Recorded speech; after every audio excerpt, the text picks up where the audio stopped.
So today we'll be testing the RX 6900 XT in Cyberpunk. Now I know Cyberpunk has been out for about 2 years. It's still one of the more good looking games out there. It's still one of the more demanding games out there. And I thought I'd give it a test with last year's flagship from AMD. Well, almost flagship. The 6950 XT was just a little bit faster than the 6900 XT, but hey, close enough. Alright, so we'll be testing at 1080p, 1440p and 4K, and we'll be testing with ray tracing and multiple quality presets. So at the moment we're at 1080p, and we've got the ultra preset enabled. I'm just disabling FSR and motion blur for obvious reasons. I'm just enabling FSR and disabling it again just to make sure that it is disabled. This bug has caught me off guard quite a few times, and let's start our frame rate counter there. Now just a note, I am also playing with medium crowd density. It's just the high crowd density is quite taxing on the CPU, and too many people are just annoying. Right, so you'd be thinking you should be getting a much higher frame rate with the 6900 XT at 1080p, and you'd be right. The reason why we aren't getting much higher frame rates is because we are CPU bound. Now, CPU bound does not necessarily mean that the CPU is pegged at 100% usage, but it's just that the GPU is not sitting at 100%.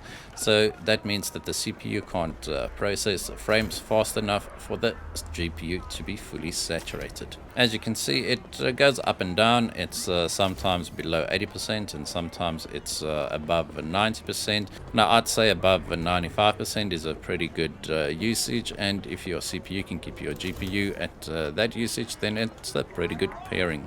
Now one other way that you can actually see whether you are CPU bound or not is when you increase the graphical settings and your frame rate does not change that much. You can see while we are driving, we are dipping below 100 frames per second. That's because driving is also very demanding, or riding in this case is very demanding in Cyberpunk, and the reason for that is obviously you are moving a lot faster, and assets need to load in quicker. Also, your field of view does change. It is much wider when you are driving or riding, as the camera is now sitting behind you. You can change the camera angle obviously, and now it becomes a first person driving experience, and the frame rate does increase. You'll notice that I swapped my car for a motorbike, and the reason for that is this, right? These are some nice looking rims. Alright, so I'm not going to be testing too much at 1080p. We are CPU bound, and that's just pointless for a GPU benchmark. So let's see what happens once we enable ray tracing. Alright, so I'm just going to leave the preset settings as is. It's still on the ultra preset, just with the FSR disabled and motion blur. So we'll manually enable ray tracing. I'm going to enable all the ray traced settings here: reflections, sun shadows and local shadows, and then we'll test with the medium lighting. Alright, so it seems like we are getting about a third of our previous frame rate at the previous settings. Now, ray tracing is definitely demanding, not just in Cyberpunk, in most games, but Cyberpunk uses quite a few features of ray tracing. We've got lighting, shadows and reflections, and those three combined will bring most GPUs to their knees. I personally play with it off at all times. Doesn't matter what GPU I'm using, ray tracing stays off. I prefer higher frame rates over visual quality, especially in games where playing on high or ultra quality settings already look pretty good. Alright, so that's an average of 43 frames per second. We've got 1% lows of 35 and 0.1% lows of 31. Let's see what we need to do with FSR to get a stable 60 frames per second.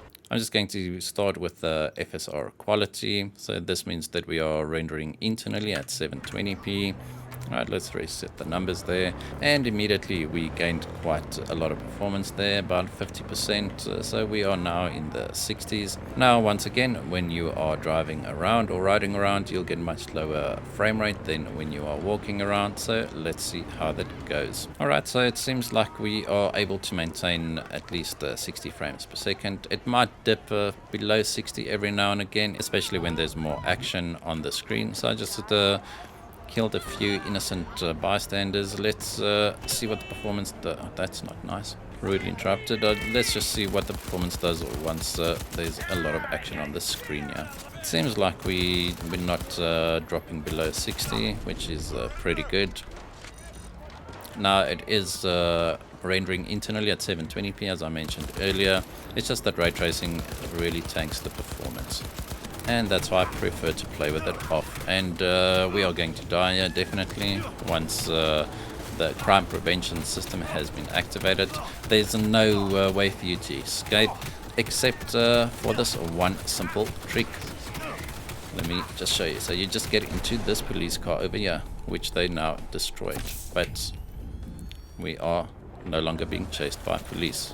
I don't know what's happening here. Alright, so that's how you get rid of the cops chasing you. Alright, so there we have it for our 1080p results. I'm not going to play too much with the ray tracing settings. This card is not designed for 1080p gaming. If you do, you will need a pretty good CPU with the RAM pairing, and even then you'd struggle fully saturating the 6900 XT at 1080p. You can see that ray tracing definitely increased the GPU usage by quite a lot. Even though we are now rendering at 720p, our GPU usage is pretty much pegged at 95% and above, and that is what you want. Right, there we go. Now the cops leave us alone while we talk about the performance. We've got an average of 69 frames per second, 1% lows are sitting at 53, and 0.1% lows are sitting at 45. So if you want a 60 frames per second experience with ray tracing, then unfortunately you need to play at 1080p with FSR Quality. Right, let's see what happens at 1440p. Alright, we're now at 1440p on the high preset. Once again, just disabling FSR. So enable, disable, disable, whatever. And disabling motion blur. Now you'll see that ray tracing is disabled. We are back outside of V's apartment, and let's just reset our numbers here. And we are definitely seeing a much crisper picture here. This definitely looks much better than 1080p with FSR, even with ray tracing enabled.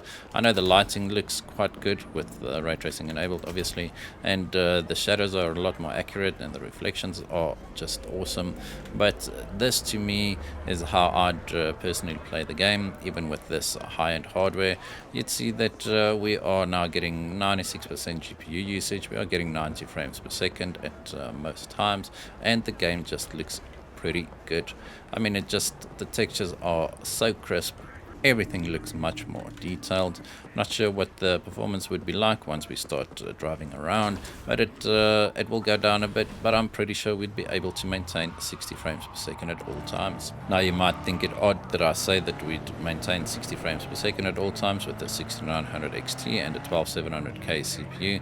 It's just because previously I tested with the crowd density set to high, and driving around the frame rate actually did drop below 70. But during those dips, you could see that the CPU usage was pretty high. That's due to the crowd density, and then the GPU usage drops as well, resulting in a lower frame rate.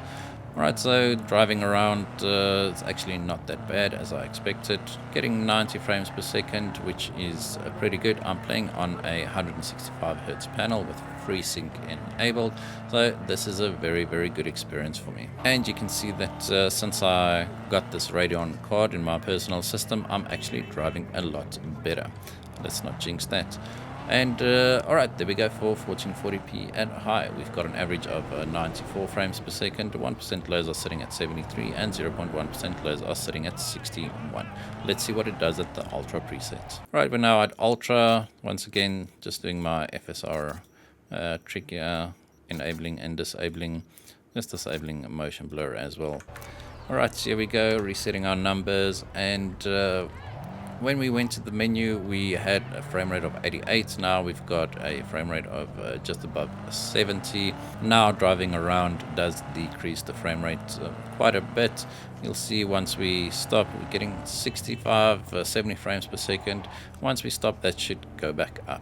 Alright, so now we're getting about 90 frames per second. This is still pretty decent.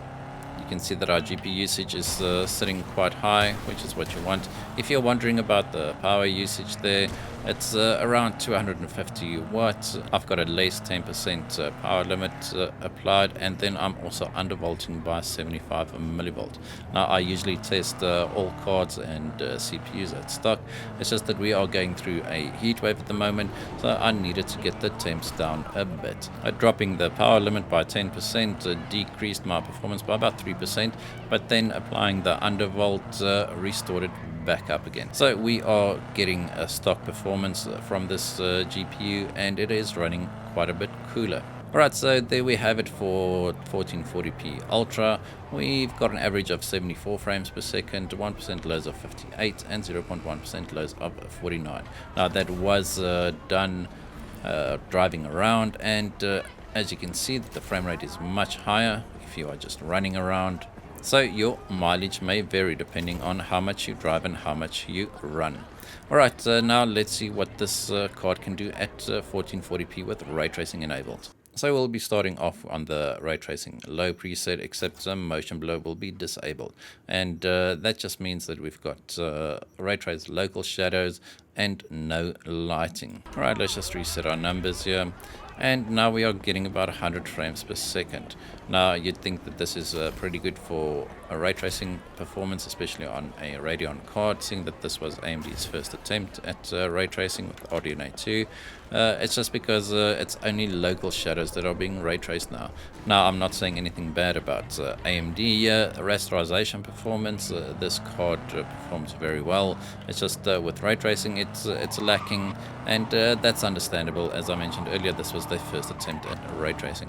But you can see that if you only use ray trace local shadows, then you can expect about 90 frames per second at all times. Just completing my normal benchmark run here, and I must say that the performance is pretty good. So we've got an average of 99 frames per second, 1% lows of 66, and 0.1% lows of 57. Now let's see once we start upping the ray trace details. Alright, so now we'll be trying the ray tracing medium preset. FSR is still set to auto, just disabling motion blur, and everything here is set to high and ultra. Now we've got ray traced lighting as well, still no reflections. Alright, let's reset our numbers here, and so far it's looking quite okay. I mean, we are getting around 60 frames per second. Ray traced reflections are very demanding or very intensive, so once we start enabling that, we'll see quite a performance reduction. But Cyberpunk is definitely playable at 60 frames per second. It's not a competitive online shooter, it's a single player game, even though personally I'd prefer a higher frame rate. As I said, I don't play with ray tracing enabled in any of my games just because I prefer higher performance. This is actually a very good experience. One thing we need to test is input latency, and with FreeSync the input latency is definitely not bad. I do notice the frame rate drops every now and again. Like there was a bit of a stutter, and not the end of the world, but that's going to have a negative effect on our 1% lows.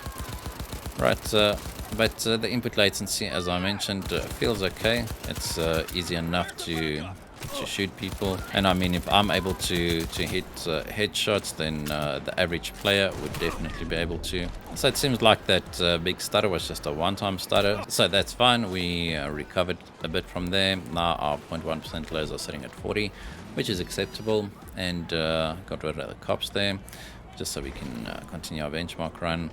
So there we have it at 1440p on the ray traced medium preset. We got an average of 64 frames per second, got a nice gun. 52 are 1% lows, and our 0.1% lows are sitting at 41. Let's up the ray trace settings a bit. Alright, we're now at the ray tracing ultra preset. I'm just going to make sure that FSR gets applied, so I just disable it and switch it back to auto again, and motion blur gets disabled, obviously. And so now we've got ray tracing enabled, we've got reflections, sun shadows, local shadows, and ray trace lighting is set to ultra. Not sure how this is going to go, but let's find out. This is actually better than I expected. It might be that FSR Auto is now rendering at even a lower resolution than 1080p. There are also literally no NPCs here. I'm hearing a lot of NPCs, but there's no one here, not even a single police officer. This is pretty strange, so I'm just going to reload my save. That's more like it. So we've got some people here. And now we are dropping below 50 frames per second.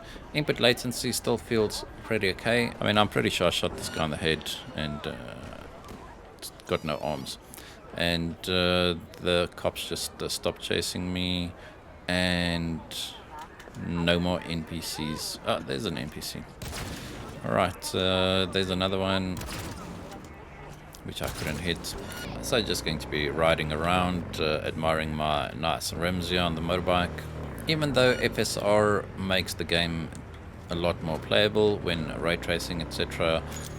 Is enabled, I still prefer to play at native resolution. It's just so much more detailed, it's a lot more crisp, and you can see the artifacting in the lights there. That's just upscaling doing its work. This is not an FSR problem, it's just an upscaler problem. DLSS has got the same issue. But here you can see that even driving around, we're getting about 50 frames per second. As I said, it's not terrible. This is a ray tracing ultra preset. I expected a little bit less, but let's just see what FSR setting is actually enabled. So it's on auto, but I'm just going to enable quality. Let's just see. It seems like it is maybe quality, because we are getting about the same performance. Actually, we're getting a bit worse. Okay, so we were probably on FSR Balanced. Let's just make sure. FSR Balanced. And alright, now we're in the 50s, and now we can actually see quite a big reduction in the visual quality. Alright, so let's see what FSR setting we need to use to maintain 60 frames per second. We'll try the performance setting first. Reset our numbers there. Looks like we've got the correct setting here. I'm getting about 60 frames per second now, even while driving. And this does not look very good. It's very pixelated. There's not a lot of detail. You can definitely see that we are running at a much lower internal resolution. And once again, personally, I would just play at native resolution without ray tracing and much higher frame rates anyway. There is quite a lot of ghosting. Just look at the wheels. Might not be able to see it in the YouTube recording. I'm going to try and do a power slide and just look at the wheels there. You can see that there's quite a lot of ghosting. So even though it makes the game playable, the visual quality reduction to me it's just not worth it, as well as all the artifacting as you saw earlier in the lights, the ghosting. Maybe just don't play with the ray tracing enabled. That's just my opinion, of course. You can do whatever you want. Alright, so that's it for our 1440p results. Let's see what this card can do at 4K. Alright, we're now at 4K, and we'll be testing on the medium preset, but disabling FSR. Obviously, we want to see what the 4K native performance is like. I just reloaded my save. Motion blur is now enabled. You can actually see a difference. It does mask the lower frame rate a bit. It's not as noticeable when you dip below 60 frames per second. So let's just go right ahead and disable that. Right now you can actually feel that we are below 60 frames per second. You might not be able to see it in the video, but I can feel it by moving around quite quickly. The input latency is still fine, which is definitely nice to see. Let's see what happens once we start some fighting here. I think everybody's going to run away again, and that just defeats the purpose. My driving might have improved, but my shooting definitely did not. And this is the reason why I ran out of bullets in my previous benchmark runs. We started this one with around 430 bullets. We're down to 160, and I might have killed about 3 enemies. Alright, that was it at 4K medium, no upscaling. We've got an average of 55 frames per second, 1% close of 49, and 0.1% close of 39. Alright, now let's see what we can do with FSR Quality here. Alright, still the same settings, just FSR Quality is enabled, and we've gone up quite a bit. Now this is pretty much what we had at 1440p high, more or less, if I can remember correctly. It's a pretty smooth experience this. It's a pretty high frame rate. Driving around, let's see what it does. I mean, this is definitely playable and it looks pretty good, mostly because we are now upscaling from 1440p to 4K, so we've got a pretty high internal resolution to start off with, so it does look pretty crisp, which is pretty impressive. So if you want a decent frame rate with 4K medium preset, then FSR Quality is the way to go. Alright, let's see what happens at 4K high. Alright, we're on the 4K high preset. Once again, just disabling FSR because we want to measure native performance, and motion blur turned off. You can see that ray tracing is still not enabled, and this is pretty good. I mean, it's more or less the same as 4K medium. It does go below 50 more often though, but I'm not feeling that difference too much in the mouse movement or input latency. Once again, personally, I'd prefer a much higher frame rate, but it's just nice to know that if you are happy with 4K 30 frames per second, which in my mind is a bit low for a first-person shooter, you can still definitely do it with this card. Also, just a reminder, this is 4K native, so if you want to play like this game is playable even during high action scenes. The frame rate doesn't drop below 45 frames per second, which is pretty good. Once again, not the highest frame rate experience, but definitely playable if you are happy with 4K 30 frames per second. You obviously have the option to enable FSR to increase the frame rate. Alright, let's see what happens at 4K high with FSR. We're just going to leave the settings as is and go with quality FSR. Let's just reset our numbers here.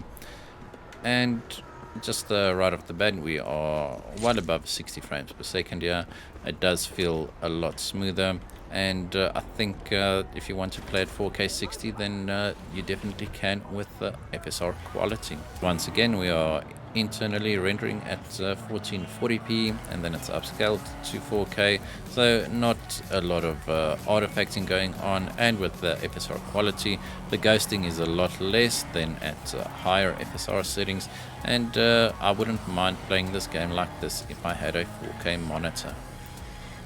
Alright, now it's time to see what happens at the Ultra preset. Alright, we're now on Ultra, just doing my FSR trick once again, and disabling motion blur, and let's see how it goes. Alright, so I immediately felt that, going from FSR to native, as well as upping the preset.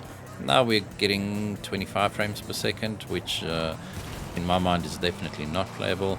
It goes up and down, but once you start moving a bit faster, you'll see that it goes down to about 25 frames per second, and now the input latency does become a bit of an issue.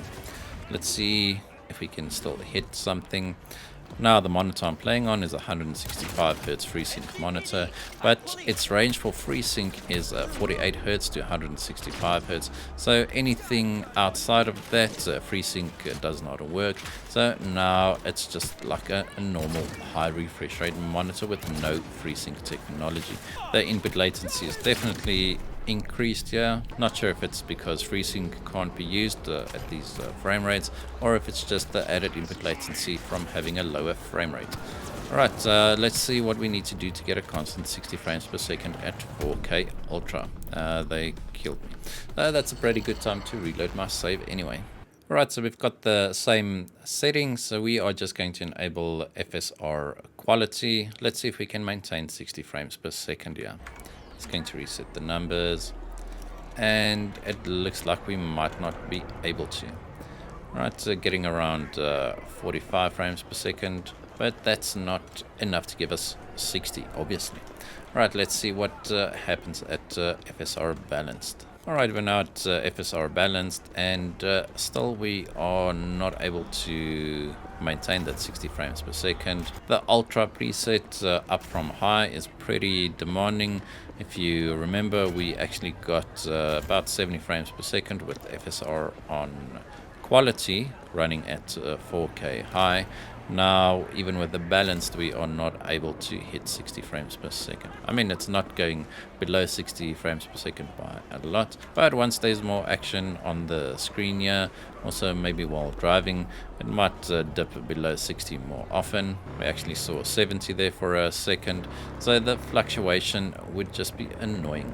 Riding around doesn't seem to affect our frame rate that much at these high quality settings, and that's because we are mostly GPU bound, so we've got some breathing room with our CPU. Alright, so I'm not going to waste too much time. This is FSR Balanced. We got an average of 57, which is not 60. Alright, let's see if we enable FSR Performance.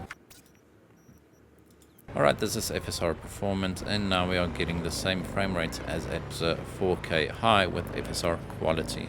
So that would be the setting that I'd advise you to use if you've got this GPU and you want to play at 4K. 4K high with FSR Quality seems to be the sweet spot. Sure, we are getting about the same frame rate now, but at a much lower internal resolution, so the artifacting and the ghosting is a lot more noticeable. The game looks a bit more ugly, and there's not that big a difference visually when it comes to high and ultra. I mean, obviously if you go and look for details you will see it, but just playing the game, shooting people, riding or driving around, it'll be hard to spot those differences. Alright, so at the end of our 4K run here without ray tracing, we've got an average of 74 frames per second, 1% lows at 60 frames per second, and 0.1% lows of 52. Alright, let's see what this card can do at 4K with ray tracing. Alright, once again we'll start off with the ray tracing low preset. Let's start off with FSR on quality, disable motion blur, and just a refresher, the only ray tracing option that's enabled is local shadow, so that's not as demanding. Alright, so we're getting about 40 frames per second here, just riding around.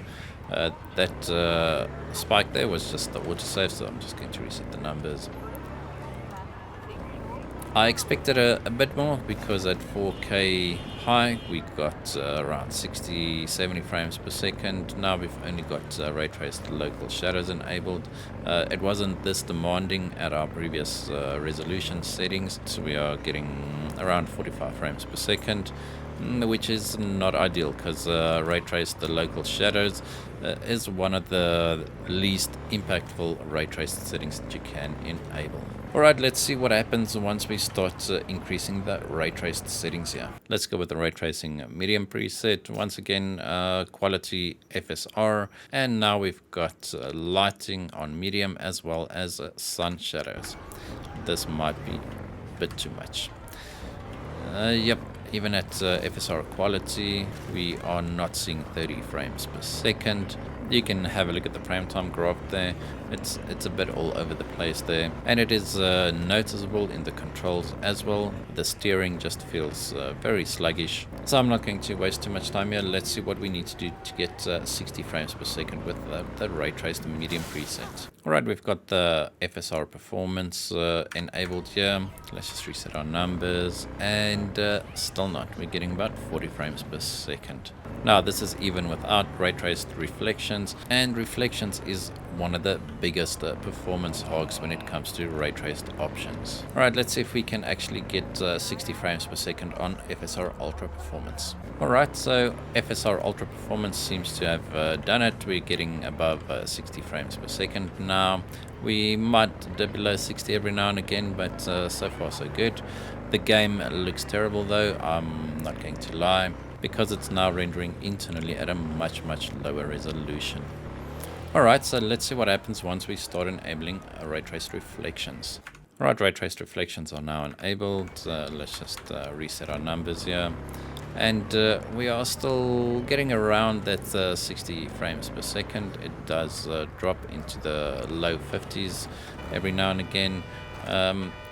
But once you get to an area where there's a lot more reflections, then the performance will tank even more.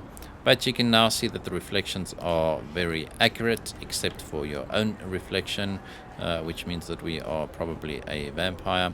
But the building reflections are very accurate, and it looks pretty good. And on foot we are able to maintain, well, almost maintain 60 frames per second. But let's see what happens once we start driving a car. Alright, so driving around we don't see the performance drop that much.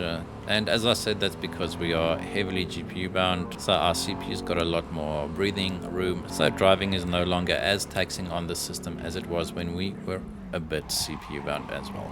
Alright, I think lastly what we need to do is test the Ray Tracing Ultra preset. I'm not sure we'll be able to maintain 40 frames per second, but we gotta test it, right? Alright, so Ray Tracing Ultra is now enabled. Just going to enable FSR Ultra Performance there. And now the difference here is that we've got ray traced lighting on Ultra. Alright, let's see. I mean, we didn't really lose that much performance. Sure, we are now dropping below 50 every now and again, but I was expecting a bit worse. Once again, the game just looks completely terrible. This now looks like a 2000 game playing on 800 by 600, which is pretty much what the internal resolution is set to. Well, not really, but you get the point. Say if you've got a 4K monitor, it's just not to enable ray tracing if you want a decent performance. Sure, you can enable ray tracing, see what the performance is like, see what the graphics look like, but to me the trade-off is just not worth it. You can just see that everything looks a lot more pixelated. The ghosting is a lot worse, especially at these higher FSR settings, and to me it's just not worth it. So I'm just going to change the settings to something that I'd recommend if you've got this GPU, and then you can compare for yourself. Alright, so now we are at more playable, more recommended settings, and you can just see that the game looks so much better. We don't have ray tracing enabled, we don't have upscaling enabled. We are now playing at 1440p on the high preset, and now you can also see that our frame rate is pretty high. Alright, so that's it for our 6900 XT video in Cyberpunk. Hope you guys enjoyed this video. If you did, hit that like button, hit the subscribe button, and as always, we hope to see you in the next one.